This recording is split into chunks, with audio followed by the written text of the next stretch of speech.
Tere õhtust, Janek. Tere. Täna on reede õhtu, me võiks sinuga, sina ilmselgelt tahaksid minna täna kuskile sünnipäevale. Meie Virvel on täna sünnipäev. Mina lähengi täna sünnipäevale. Väga kena. Minul on pikk töönädal selja taga, ma tegelikult hea meelega ka puhkaks kodus. Aga kuidagi süda on muret ja valu täis. Et mis meil siin linnas ikkagi toimub praegu? Kuidas sina näed? Mis toimub meie linna juhtimises? Mis seisus meie linna on? Sellel on suht raske vastata, et mis toimub, sellepärast, et minu nägemist mööda nagu ei toimugi midagi. Et täna meenutab see linna juhtimine rohkem nagu sellist mingi nagu agoonialt, et justkui nagu selline närviline, kramplik mingi tõmblemine, aga mingit sisulist tegevust nagu väga nagu näha ei olegi. Et kuskil nurgatagustes, nii nagu vanasti oli, keegi mitte midagi tegelikult ei tea, mis toimub, kuskil istutakse kabinettides, sossutatakse midagi ja siis info tuleb mingil viimasel minutil, olgu see puudutab siis ükskõik mida, võtame kas või selle sama meie haridusteenistuse abilinnapea, eks ole, leidmine, saame me teada sellest lehe vahendusel, et potentsiaalne kandidaat on see ja see, mitte mingit sellist head traditsiooni, nagu oli möödunud linnavalitsuse juures, kus kõigil absoluutselt tutvustati abilinnapea kandidaate, said poliitikud nendega suhelda, küsimusi esitada, mitte midagi sellist ei ole. Kõik viib sellesse vanasse aega tagasi, kus kõik tehakse lihtsalt kabineti vaikuses. Kusjuures ma tahangi öelda, et meil oli ju alles neljapäeval hariduskomisjon, et ka hariduskomisjonis ei olnud sellest juttu, et see ongi nagu suur saladus, et tegelikult võiks ammu juba sel teemal rääkida, kes on see uus abilinnapea. Et aga mind teeb nagu väga murelikuks see, et tegelikult me tahame, et meie linn oleks nooruslik, et meil oleks palju noori, et meile tuleksid siia pered, et ta oleks noortelinn, ilus linn ja nii edasi, aga ilmselgelt me oleme kursis selle viimase sündmusega, kuidas käituti siis selle Kohtla-Järve gümnaasiumi õpilastega, kes tahtsid oma filmiprojekti jaoks tulla siia linnavalitsusse filmima. Et mida sa sellest tead ja kuidas sa kommenteerid seda olukorda? Kuidas selline asi võis juhtuda? Selline asi juhtub siis, kui... Kommenteeri ka, mis juhtus? Noored pidid tulema siia filmima mingit fantastikafilmi.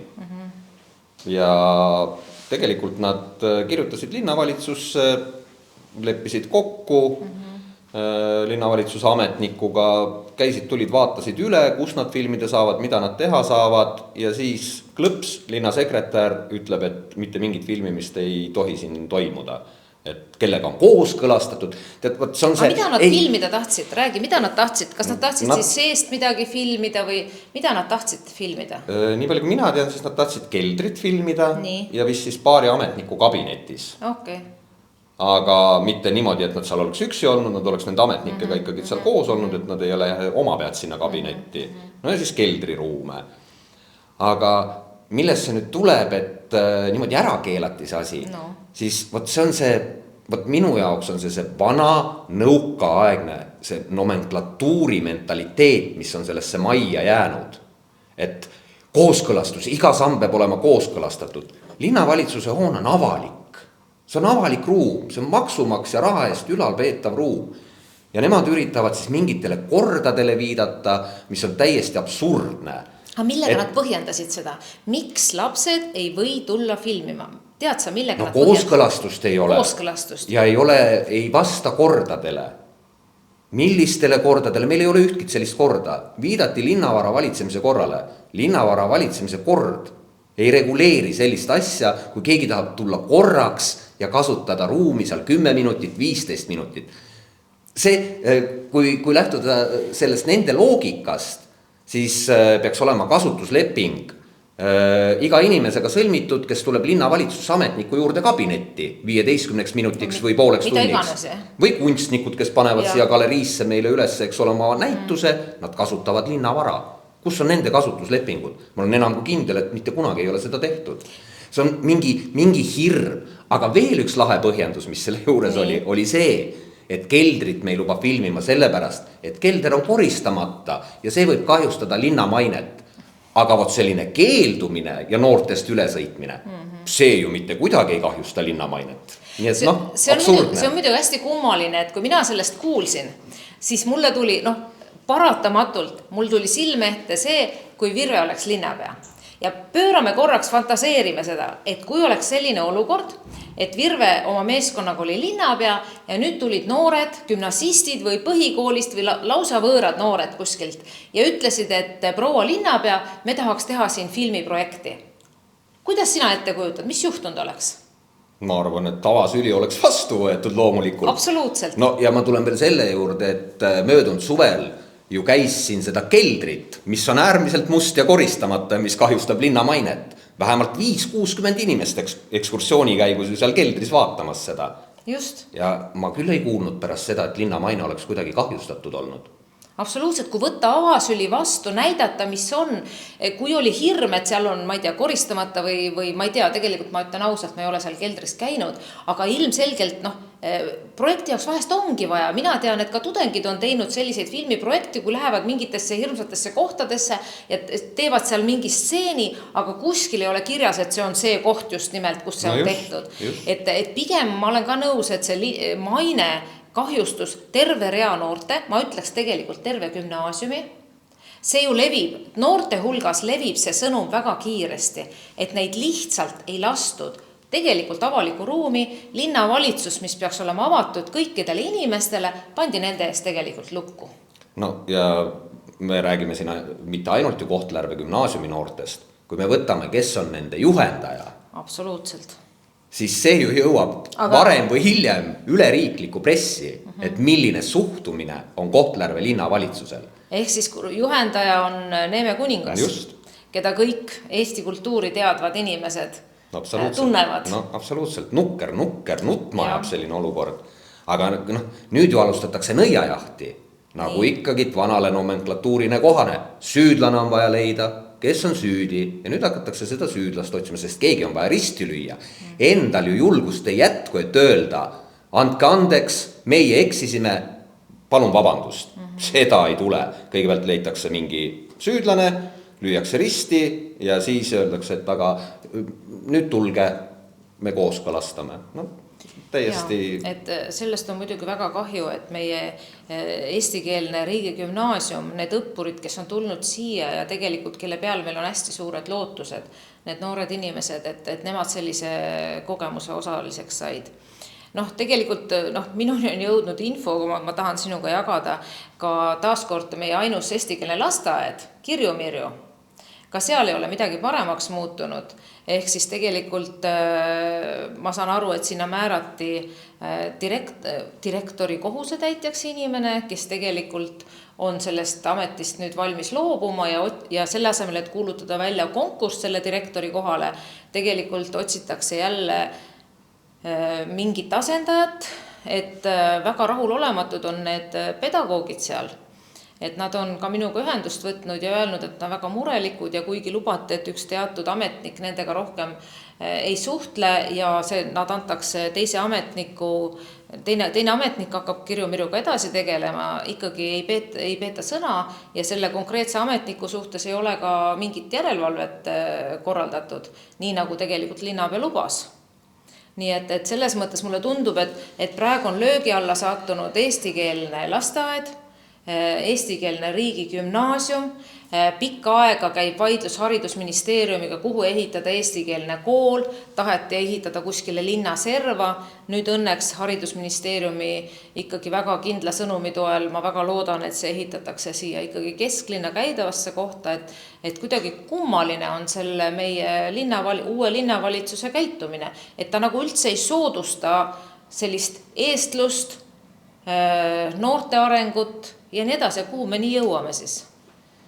Ega me väga kaugele ei jõua, sest et varem või hiljem meil on niigi ju nii lasteaiaõpetajate kui pedagoogide puudus, et varem või hiljem jooksevad need inimesed lihtsalt siit laiali, sellepärast et Ida-Virumaal on ju omavalitsusi rohkem kui üks ja kõik nad vajavad kvalifitseeritud pedagooge.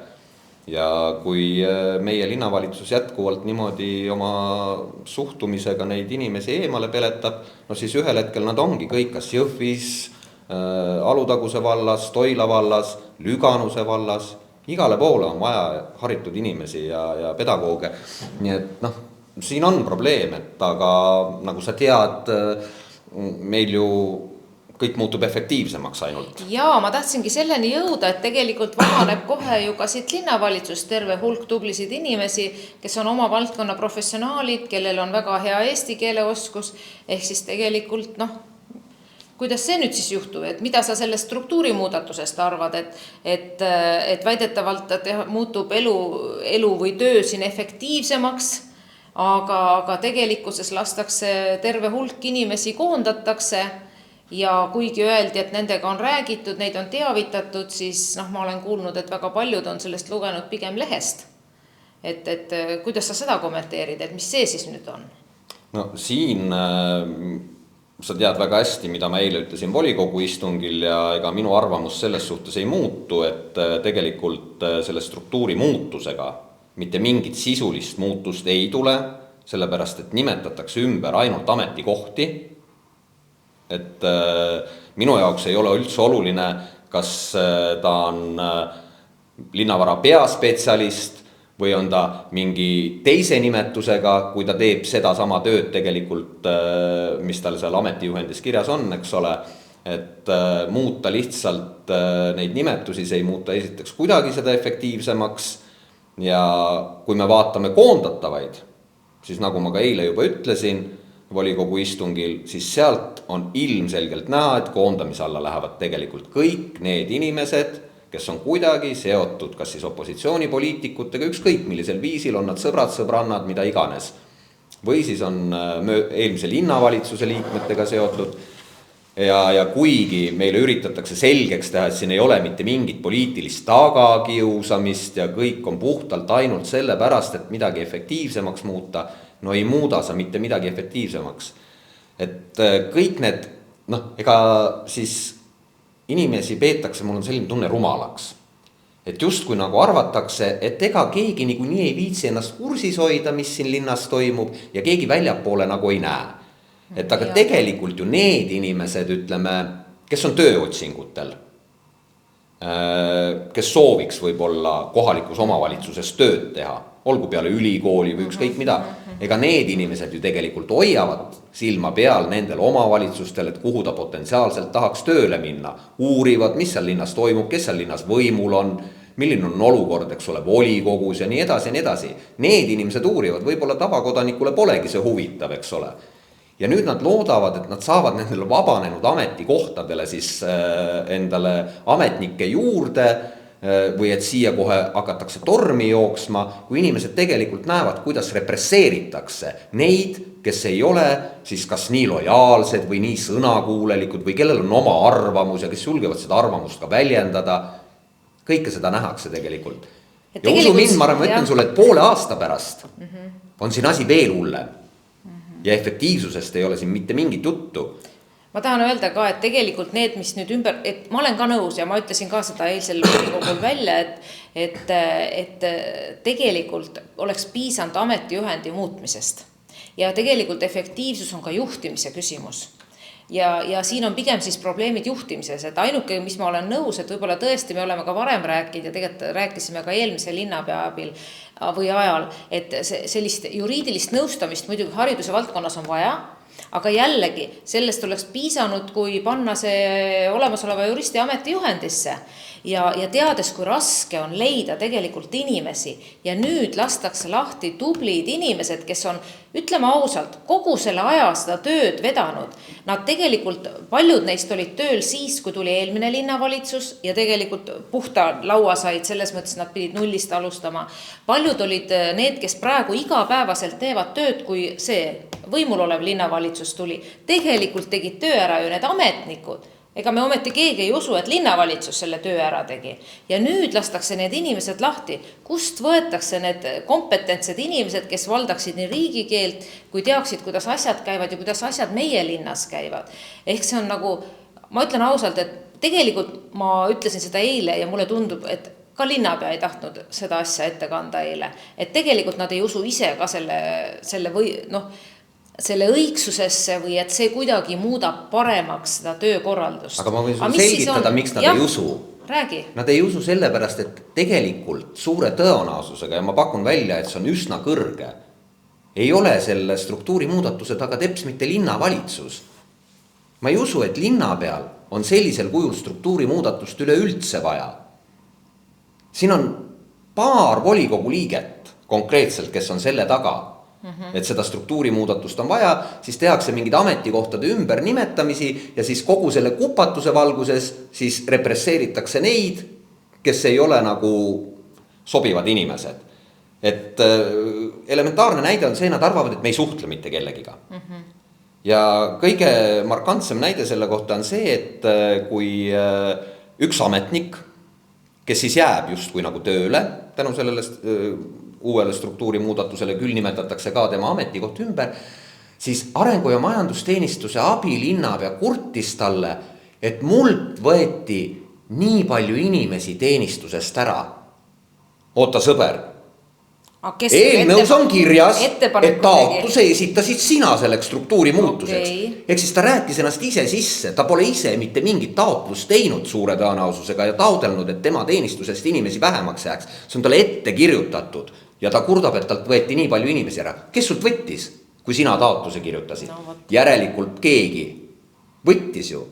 Ja need ei ole kindlasti linnavalitsuse liikmed, kes selle taga on. Ja kui me nüüd mõtleme ja nagu tõsiselt, et ma tõesti ei taha enam nokkida selle noore inimese kallal, kes nüüd on selle ametiposti maha pannud, aga ma olen ka nõus, et üks noor inimene nüüd viimasel oma tööpäeval tegi taotluse struktuuri muudatuseks. Ja väga põhjaliku, pool aastat ei suutnud isegi e-kirjadele vastata. Jah. Et aga muidugi, eks see, kes kuulas meie volikogu, siis kuulis ka seda, et tegelikult et ei pruukinud üldse see inimene olla, kes selle taotluse koostas, vaid haritud inimesed teavad, et on võimalik vaadata, kust need dokumendid pärit on ja kes on tegelik koostaja või siis kelle põhja peale siis on tehtud või tegelikult kes selle dokumendi autor on. Aga mul on nagu kurb, et linnavalitsus oma inimestest lugu ei pea. Seesama sinu näide, siis hariduse abilinnapea näide, et väga raske saab neil olema ja ma ei kujuta ette, kui nad selle muudatuse, millal see muudatus hakkab kehtima? 1. juulist hakkab uus struktuur kehtima. Juulist. Nojah, elame-näeme, vaatame, mis sellest saama hakkab, kas pakutakse olemasolevatele inimestele siis selles struktuuris kohta või mitte, aga ma arvan, et mitte ühelegi inimesele ei ole arusaadav selline tohutu struktuuri muudatus ja nagu sa ütlesid, et kannatada saavad just väga konkreetsed inimesed. Ega ta võimalik on, et ta ilma tagajärgedeta ka ei jää, sellepärast, et suure tõenäosusega minnaksegi sellest seaduse sättest mööda, et on vaja kohustus seda teist töökohta pakkuda või teist ametikohta ja kui sellest mööda vaadatakse ja seda ei tehta, eks ma arvan, et nii mõnigi läheb kohtusse. Aga jah, et nii nagu selle struktuuriga, ega neid valguskartvaid asju on ju meil siin teisi ka. Et minu lemmikteema ikka on Sompas Tuule tänava kinnistu. Ja mulle ei anna südarahu, mulle ei anna sellepärast südarahu, et meile lubati korruptsiooniga võitlemist hirmsasti ja nulltolerantsi ja mida iganes. Ja võib-olla see polegi nii oluline, mida lubatakse, eks ole, jutuks kõva küll, nagu öeldakse. Aga täpsusta nüüd, milles probleem on. Aga muret teeb nagu see, et linna volikogu otsust ei peeta mitte millegiks. Suure tõenäosusega nii mõnigi volinik ei pea seda otsust mitte millegiks, eks ole, ja siis ka riburada pidi veel linna juhtivaid figuure meil. Sest et kui volikogu võttis vastu otsuse võõrandada kinnistu novembrikuus, täna on mai lõpp varsti, eks ole, ja siiamaani pole seda enampakkumist välja kuulutatud. Väga pikk aeg. Kahtlane. Esialgu tundus lihtsalt kahtlane, et võib-olla tõesti pole aega olnud või mida iganes, eks ole, ei saa koosolekut kokku kutsuda, sellepärast, et selle peab välja kuulutama riigihangete komisjon, eks ole, ja nii edasi, siin on omad protseduurid, ja siis tuli järsku kuskilt välja, et kõrval kinnistu Tuule tänav 12A on ühe meie linnavalitsuse ametniku omandis, et soetas selle ka avalikul enampakkumisel ja sai selle endale, eks ole. Ja temal on huvi siis see üürile saada. Ja talle tehti väga selgeks, korterikomisjoni esimees tegi talle selle selgeks, et me ei saa seda üürile anda, on olemas kehtiv volikogu otsus, et see läheb enampakkumisele läheb ta linnavara valitsemise korra sätete alusel. Okei, no mis juhtus? Linnapea lubas, et kohe-kohe kuulutatakse hange välja, see oli vist ülemöödunud volikogu istung, kus ta vastas minu arupärimisele ja lubas, et tehakse ära see teavitus, et tuleb siis avalik enampakkumine. Ja mis hoopis tuli, oli see, et tuli välja, et vahepealsel ajal, siiamaani pole seda nüüd tehtud, seda välja kuulutatud, aga hoopis sõlmiti üürileping ja mitte kinnistuga, pane tähele, korteriga, mida ei saa eraldi võtta sellest kinnistust. Et kui annad üürile, siis annadki kinnistu. Aga miks anti korter? Sellepärast, et korterikomisjonil, kellel on õigus justkui anda kortereid üürile, ei ole õigus anda kinnistut üürile. Tal ei ole selliseid õigusi. Ja siis anti korter. Nüüd tekib küsimus, et kuidas ta sinna korterisse pääseb. Et kinnistu ei ole ju tema oma, seda pole talle üürile antud, mis õigusega ta kasutab, eks ole. Ja see maalapp ju tegelikult sai munitsipaalomandisse võetud just sellepärast, et see hoone osa, et sellest moodustuks kinnistu, sellepärast, et elamuseaduse sätted, mis nüüd küll on üle toodud tsiviilseadustiku üldossa, et nende sätete alusel sa ei saa seda hoonet ja seda korterit võtta eraldi seisvalt sellest kinnistust. Aga mis see siis nüüd tähendab, et kui seal nüüd on üürnik, see üürnik on meie linnavalitsuse üürnik on selle ametniku poeg, kellele see üürile anti lühiajaliselt 1. juulini. Nii. Ja siis ilmus avaliku dokumendi registrisse linnavalitsuse korralduse eelnõu, ehk siis selle korraldusega nüüd taheti siis välja kuulutada see avalik enampakkumine. Aga sinna pandi sisse, et see viiakse läbi üleüldse ühe teise korra alusel, see enampakkumine. Mitte nii nagu volikogu otsuses oli, vaid ühe teise korra järgi. Ja selles korras on üks paragrahv, mis ütleb, et üürnikul on eelisõigus enampakkumisel. Ehk siis see on ette mängitud konkreetsele inimesele, on tahetud seda ette mängida. See ei ole tõesti jõudnud veel mitte kuhugile ja suure tõenäosusega enam ei jõua ka, sellepärast, et me oleme hakanud sellele tähelepanu juhtima. Aga ei jõudnud ta sellepärast, et meil on linnavalitsuses üks tubli jurist veel, kes läheb ka koondamise alla, kes ei andnud oma kooskõlastust, et see läheks linnavalitsuse istungile arutusele üldse. Sellepärast, et ta on seadusega vastu. Ma just tahtsin küsida, et kuidas juristid selliseid asju läbi lasevad, aga ei lasegi. Ma ka väga loodan, et see ei lähe läbi, aga juba iseenesest selline katse on muidugi taunimisväärt, et üldse tehakse sellist katset. Kõik koolitused ja muud märgukirjad, mis kõnelevad meile korruptsioonist, ütlevad, et korruptiivne ei ole ainult tegu ise, juba mõtlemine korruptiivse teo peale on karistatav. Selge. Nii et juhtub meil linnas huvitavad asju. Et see uus linnavalitsus ikkagi, selle asemel, et pühenduda oma igapäevasele tegevusele ja tõesti seda Kohtla-Järve linna mainet tõsta tegelikult hoopis mõjub väga kehvasti sellele mainele kõik need teod.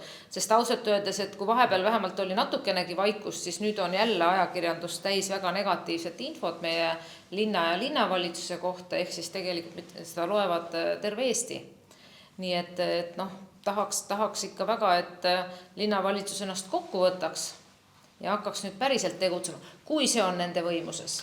Ma kardan, et ei ole, et dikteerib ikkagi volikogu ja võimuliit on täna täpselt selline, nagu ta on, et ka hästi kummaline moodustis selles suhtes, et ega ju neid ei ühenda ju mitte midagi. Sotsiaaldemokraadid ja Keskerakond, eks ole, sa saad ju aru, millest ma räägin, et neil pole mitte midagi selles suhtes ühist. Nende ainukene ühine näitaja on täna see, et võim peab olema nende käes ja nad on valmis olema iga hinna eest võimul, kannatama üksteist ja nii ongi. Ja kõige naljakam on see, et ega siis ka see nende nii-öelda tervis, mis neid nagu koos hoiab. See sõltub ju sellest ühest häälest. Neil on 13 häält ja sellega oma siseringis, selle ühe häälega igaüks, kes soovib midagi peale suruda, oma tahtmist või mida iganes, siis manipuleeritakse sellega. Ma lähen minema, teil on 12 häält. Ja kõik saavad, ja see hoiab, ja kõik saavad, mida tahavad. Ja tekibki selline pudru ja kapsas, keegi ei saa aru, mida keegi tahab ja linnavalitsus ammugi ei saa aru, mida nad tegema peavad. Suure tõenäosusega linnapea vaimne tervis ei ole ka enam varsti kõige parem, sellepärast et ta ei suudagi aru saada, mida see koalitsioon temalt nõuab või tahab. Ja eks siis teisest küljest jälle, ma ei tea, mulle kohati tundub, et ma lausa rõõmuga vaatan seda kõike pealt, et mida nad teevad, et kurb on, eks ole, sa saad aru, et tehakse valesti, on ju, aga samas, kui sa nagu tunned, et ega sinu võimuses nagu midagi muuta ei ole, et sa saad ainult sellest rääkida, kui midagi halvasti tehakse või valesti tehakse, aga teisest küljest jälle, tehku, kui nad arvavad, et nii on õige, et eks siis... No vaata, ma arvan, et kõik, kes on tulnud volikogusse, on saanud meie linna, mingi hulga linnaelanike hääl ja me oleme lubanud, et me ikkagi seisame selle eest, et linnas elu paremaks muutub, et selles mõttes tegelikult me ikkagi väga valutame südant selle pärast, mis toimub ja tegelikult me pingutame, et muutuks elu paremaks niivõrd, kui see võrdse meie võimuses on. Ja üks asi, mis me saame teha, ongi seda jagada oma vahel, aga jagada ka inimestega, nii et ma loodan, et seda meie jutuajamisest oli kasu ja nendest selgitustest on abi ja tegelikult pingutame edasi. Juhime tähelepanu probleemidele ja kitsaskohtadele ja loodame, et kunagi tekib võimalus ise päriselt siin asju linnas muuta. Jah, ma usun ka, et kindlasti meil see võimalus tekib veel, et mina isiklikult ei kahtle selles. Mina ka ei kahtle. Ja vaatame, kuidas meie tänane vestlus auditooriumile korda läheb ja kui me leiame, et meil on kas või 10 vaatajat, siis järelikult hakkame, ma arvan, sellist formaati tulevikus edasi tegema. Jah, vaatame. Vaatame. Aga aitäh, Janek! Aitäh, Mare!